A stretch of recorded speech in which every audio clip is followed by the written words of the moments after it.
మితా సబర్వాల్ చేసినటువంటి tweet social మీడియాలో పెద్ద సెన్సేషన్ అయింది. దీనిపైన తీవ్రమైన పబ్లిక్ రెస్పాన్స్ కూడా వచ్చింది. బట్ స్టిల్ ఆమె తన అభిప్రాయాలకు కట్టుబడి ఉంది. ఎస్, ఆమెకు అభిప్రాయం చెప్పుకునే స్వేచ్ఛ ఉంది. ఇదొక పెద్ద డిబేట్కు కారణమైంది.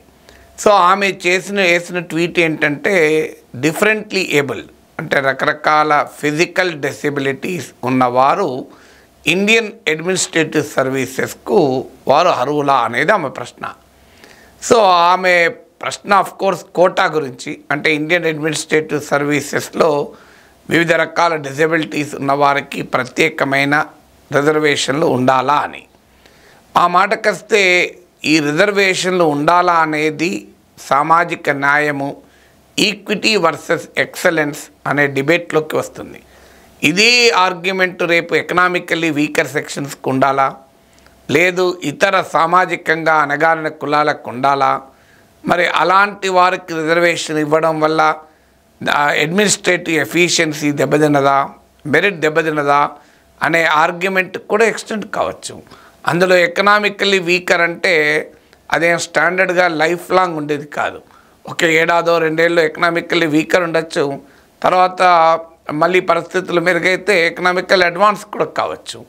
అందువల్ల ఇది చాలా సీరియస్ డిబేట్కు కారణమవుతుంది. రిజర్వేషన్ విధానం పైన మౌలికమైన అంశంలోకి వస్తుంది. ఇక ఆమె రైజ్ చేసిన ముఖ్యమైన అంశం ఏంటంటే, ఫిజికల్ డిసెబిలిటీ ఉన్న వాళ్ళను పైలట్గా తీసుకుంటారా, లేదు వారిని సర్జన్స్గా తీసుకుంటారా, సర్జన్గా మీరు విశ్వసిస్తారా అని. దీనిపైన ప్రఖ్యాత డాక్టర్లు కూడా రియాక్ట్ అయ్యారు.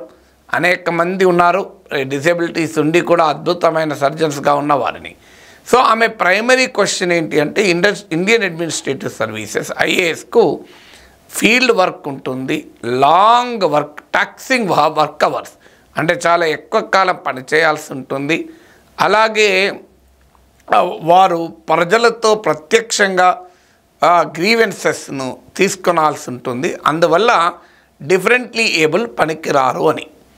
సో మితా సబర్వాల్కు కొన్ని సూటి ప్రశ్నలు ఏంటంటే, ఒకటి, మీరు వ్యక్తం చేసిన అభిప్రాయానికి ఏదైనా ఎంపరికల్ ఎవిడెన్స్ ఉందా?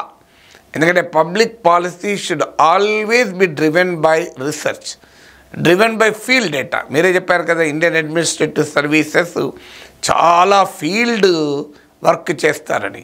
సో మితా సబర్వాల్ గారిని కూడా అడిగేది, మీ అభిప్రాయాన్ని నిరూపించగలిగే ఫీల్డ్ వర్క్ ఏమైనా ఉందా? ఉంటే అది బహిరంగపరచగలిగితే ఎస్, ఈ వాదన వెనకాల శాస్త్రీయత ఉంది, తార్కిక హేతుబద్ధత ఉంది అని భావిస్తాం. లేదంటే ఇది ప్యూర్లీ ప్రెజుడిస్, ఎంపతి లేకపోవడం, కంపాషన్ లేకపోవడం, సమాజంలో రకరకాల సమస్యలతో ఉన్న వారి పట్ల ఒక హృదయ స్పందన లేకపోవడం అని భావించాల్సి వస్తుంది. సో ఒక మేజర్ పబ్లిక్ పాలసీ చేంజ్ మీరు అడుగుతున్నప్పుడు దానికి ఏదో ఒక ప్రాతిపదిక ఉండాలి. ఎందుకంటే సివిల్ సర్వీస్ అంటేనే ఫీల్డ్ వర్క్ చేసేవాళ్ళు, సివిల్ సర్వీసెస్ అంటేనే రీసెర్చ్ బేస్డ్గా ఉండి అధ్యయనం ఆధారంగా ఉంటారు. అందువల్ల let Smita Sabharwal ji quote any empirical research studies to substantiate our argument. So there should be some basis for any public policy. You can't just make your prejudices as public policy postulates or public policy formulations. అందువల్ల ఇది మొదటి ప్రశ్న ఆమెను అడిగేది. So దీని వెనకాలన్న ఏదన్నా empirical evidence ఉందా? రెండవది, ఆమె రైజ్ చేసిన క్వశ్చన్ కూడా చాలా విచిత్రంగా ఉంది. ఫిజికల్ అంటే long working hours, taxing hours, field work, ప్రజలతో ప్రత్యక్ష సంబంధాలు, ఇదంతా కూడా ఫిజికల్ స్టెమినాకు సంబంధించింది. సో రకరకాల డిజబిలిటీస్ ఉన్నవారు ఫిజికల్ స్టెమినా లేకుండా ఉంటారని ఎక్కడా లేదు. కొన్ని రకాల డిజబిలిటీస్ మనిషి శారీరక దారుఢ్యం పైన ప్రభావం చూపచ్చు, కానీ అన్ని రకాల డిజబిలిటీస్ శారీరక దారుఢ్యం, ఫిజికల్ స్టెమినా పైన నెగటివ్ ఇంపాక్ట్ చూపదు. అందువల్ల డిఫరెంట్లీ ఏబుల్డ్ కూడా సకలాంగుల కన్నా కూడా మంచి దేహదారుఢ్యము, శారీరక పరిస్థితి, ఫిజికల్ ఫిట్నెస్ ఉండకూడదని ఎక్కడా లేదు.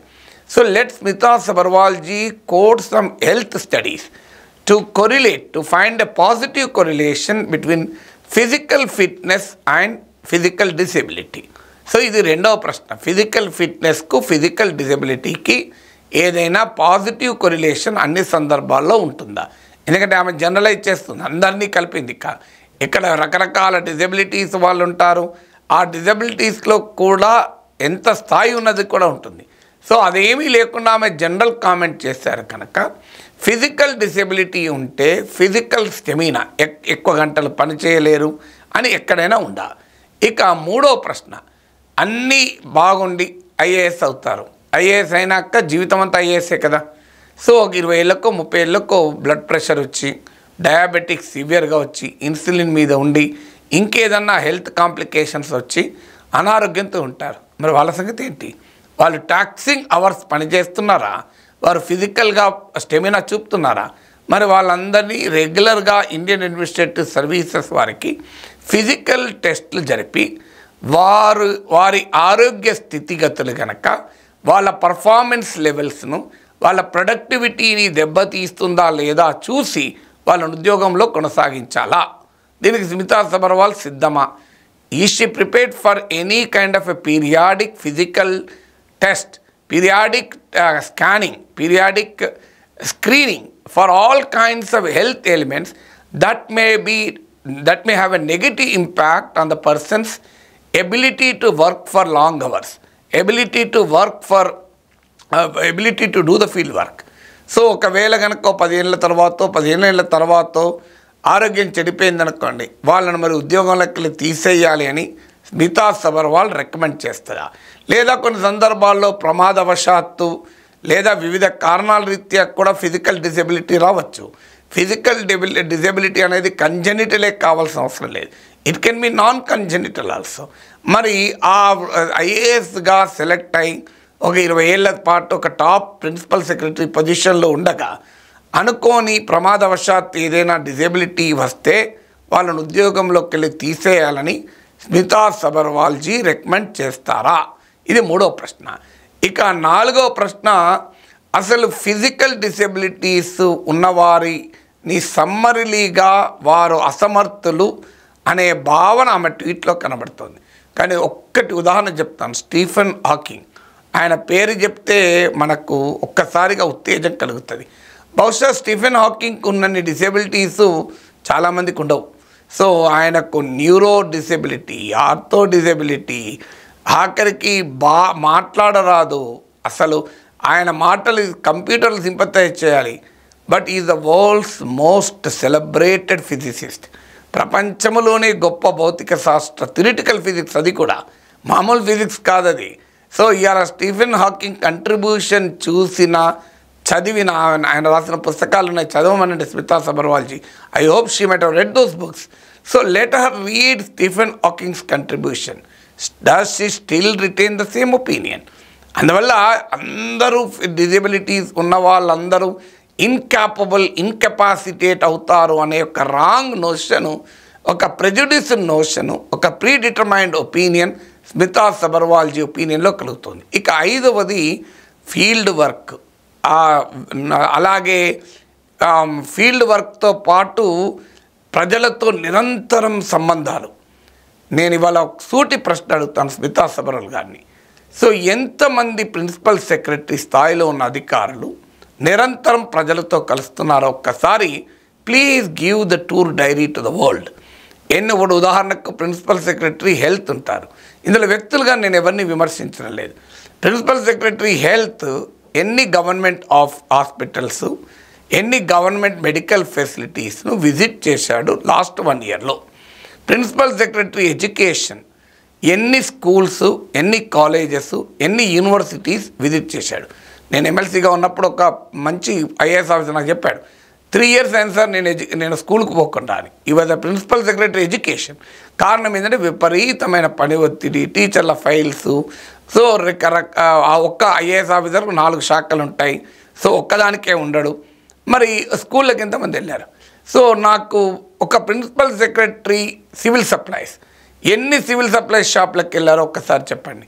How many civil servants at a senior level confined to the office? ఎంతమంది ఐఏఎస్ అధికారులు నిరంతరం ప్రజల్ని కలుస్తారు? రాజకీయ నాయకులు కలుస్తారు, కానీ ఐఏఎస్ అధికారులు కలుస్తారా? ఎంతమంది కలెక్టర్ కార్యాలయంలో వారానికి ఒకరోజు పెడతారు. ఒక్కసారి సెక్రటేరియట్కి వచ్చాక ప్రజలతో నిరంతర ప్రత్యక్ష సంబంధాలు, రోజు గ్రీవెన్సెస్ వింటూ ఉన్న వాళ్ళు ఎంతమంది ఉన్నారు నాకు చెప్పండి.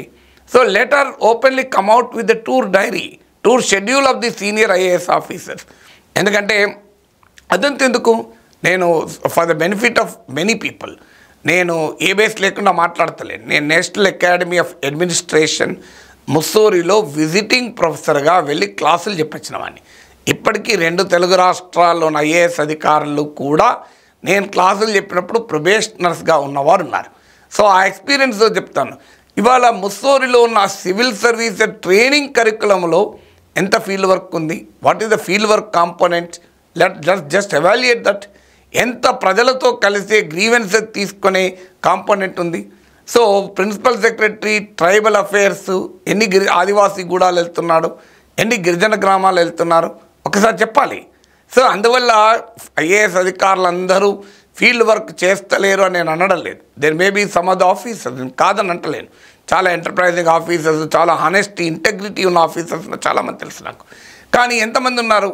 మరి ఇప్పుడు మీరు ఫిజికల్లీ డిజేబిలిటీస్ ఉన్నవారందరినీ గంపగుత్తగా కామెంట్ చేశారు. మరి ఐఏఎస్ అధికారులను కూడా గంపగుత్తగా మన సర్టిఫికేట్ ఇవ్వగలమా? ఇక 6వది, అన్ని ఎబిలిటీస్ ఉండి శరీరం పర్ఫెక్ట్గా ఉండి సకల అవయవాలు పర్ఫెక్ట్గా ఉన్న అధికారులు ఇవాళ ఎంతమంది అవినీతి పరులుగా లేరు? ఎంతమంది అసమర్థతతో వ్యవస్థను నాశనం చేయడం లేదు? ఎంతమంది పాలనా వ్యవస్థను నాశనం చేయడం లేదు? మరి వారందరికీ ఏం చెప్తుంది స్మితా సబర్వాల్జీ? There are always good people and bad people, there are always competent people and incompetence people. మరి కాంపిటెన్సీ ఒక్కటే క్రైటీరియా అయితే what about corruption, what about inefficiency, what about lack of empathy? మరి ఇలా పబ్లిక్ అడ్మినిస్ట్రేషన్ ఎంత అద్భుతంగా ఉండాలి కదా దేశంలో. ఎంతమంది ఉన్నారు మన వార్తల్లో, పత్రికల్లో, టీవీలో కొంతమంది ఐఏఎస్ అధికారులను చదువుతూ ఉంటాం. వాళ్ళు అద్భుతమైన పనులు చేస్తూ ఉంటారు, మనం అప్రిషియేట్ చేస్తుంటాం. వాళ్ళు ఎందుకు మరి అలాంటి పని చేసినప్పుడు ఎందుకు చర్చకు వస్తుంది? అందరూ చేయడం లేదు కనుకనే ఎవరో ఒక ఐఏఎస్ అధికారి కనుక తాను చేయాల్సిన పనిని పర్ఫెక్ట్గా చేస్తే సమాజంలో పెద్ద ఆదర్శం అవుతుంది. సో అందువల్ల ఇవాళ పబ్లిక్ ఐఏఎస్ సివిల్ సర్వెంట్స్ అందరూ చాలా అత్యంత సామర్థ్యంతో, పాలనా సామర్థ్యంతో నిరంతరం ప్రజలతో ప్రత్యక్ష సంబంధాలు కలిగి ఉండి బ్రహ్మాండంగా ఆ ఫీల్డ్ వర్క్ల మీద ఉంటే ఈ దేశంలో పేదరికం ఇంత ఎందుకుంటుంది? ఈ దేశంలో అసమర్థత పాలనా వ్యవస్థలు ఎందుకుంటుంది? ప్రజలకు ఇవాళ పబ్లిక్ అడ్మినిస్ట్రేషన్లో ఎంత ఇబ్బంది ఎందుకు అవుతుంది? మీరు ఇవాళ ప్రజలకు ఎఫిషియెంట్ గవర్నెన్స్ ఉన్నదా? అందువల్ల ఇలా టూ జనరలైజ్డ్ ఒపీనియన్స్ ఎక్స్ప్రెస్ చేయడం చాలా తప్పు. ఓకే, నిజమే, ఫిజికల్ డిజబిలిటీ ఉన్నప్పుడు కొన్ని రకాలైనటువంటి పనులు చేయలేరు అనేది నిజమే. దానికి తగ్గట్టుగానే బాధ్యతలు ఇస్తారు. ఇప్పుడు మీరు పైలట్ ఉద్యోగం వేరు, ఐఏఎస్ ఆఫీసర్ ఉద్యోగం వేరు. పైలట్ జాబ్ను ఐఏఎస్ ఆఫీసర్ జాబ్తో పోల్చడం అనేది కరెక్ట్ కాదు. Pilot job is different. So అందువల్ల ఇండియన్ అడ్మినిస్ట్రేషన్ సర్వీస్ అనేది మెదడుతో చేసే మేధస్సు కూడా అంతే చాలా కీలకం. అందువల్ల అవసరమైతే నాకు తెలిసినంత వరకు డిజబిలిటీస్ ఉన్నటువంటి ఐఏఎస్ అధికారులకు వాళ్ళ చేయగలిగేటువంటి ఉద్యోగాలు పనులు అప్పజెప్పేటువంటి ఫ్రేమ్వర్క్ ఆల్రెడీ ఉంది. So that is nothing wrong in it. అంటే వాళ్ళ ఎబిలిటీసు డిజబిలిటీస్ను బ్యాలెన్స్ చేయగలిగి వాళ్ళలో ఉన్నటువంటి సామర్థ్యాన్ని ఆవిష్కరించగలిగి వాళ్ళ కాంపిటెన్స్ను ఆవిష్కరించగలిగి ఒక దాంట్లో they may not be abled, but they are certainly more able than others in other things. అంటే ఒక దాంట్లో డిజబిలిటీ ఉండొచ్చు, ఇంకో దాంట్లో అంతకన్నా ఎక్కువ ఎబిలిటీ ఉండొచ్చు. It is that may be compensated. దాన్ని గుర్తించి తగిన ఫ్రేమ్వర్క్లో వాళ్లకు బాధ్యతలు ఇవ్వడంలో తప్పలేదు. కానీ ఒక జనరలైజ్డ్ కంక్లూజన్ చేయడం అనేది తమ తప్పు లేకున్నా, తమ ప్రమేయం లేకున్నా జీవితంలో అనేక రకాల వివక్షలకు, బాధలకు, రుగ్మతలకు బలైపోయినటువంటి ప్రజల పట్ల, బలైనటువంటి వారి పట్ల ఈ రకమైన అభిప్రాయం కలగడమే కాదు, ఆ అభిప్రాయాన్ని ఇంత పెద్ద ఎత్తున ఎలాంటి పరిశోధన ఆధారాలు లేకుండా ఒక ఉన్నత స్థాయిలో ఉన్న అధికారి వ్యక్తం చేయడం మొత్తం సమాజం పైన అభిప్రాయాన్ని చూపే అవకాశం ఉంది. Still I welcome this debate.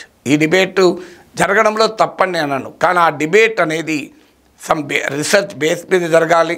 Prejudices పైన, ప్రీడిటర్మైన్డ్ ఒపీనియన్స్ పైన ఆధారపడి ఉండద్దు. నిజంగా స్మితా సబర్వాల్ గారు అన్నట్లు ఫీల్డ్ డేటా పైన ఆధారపడి ఉండాలి, ఫీల్డ్ వర్క్ పైన ఆధారపడి ఉండాలి.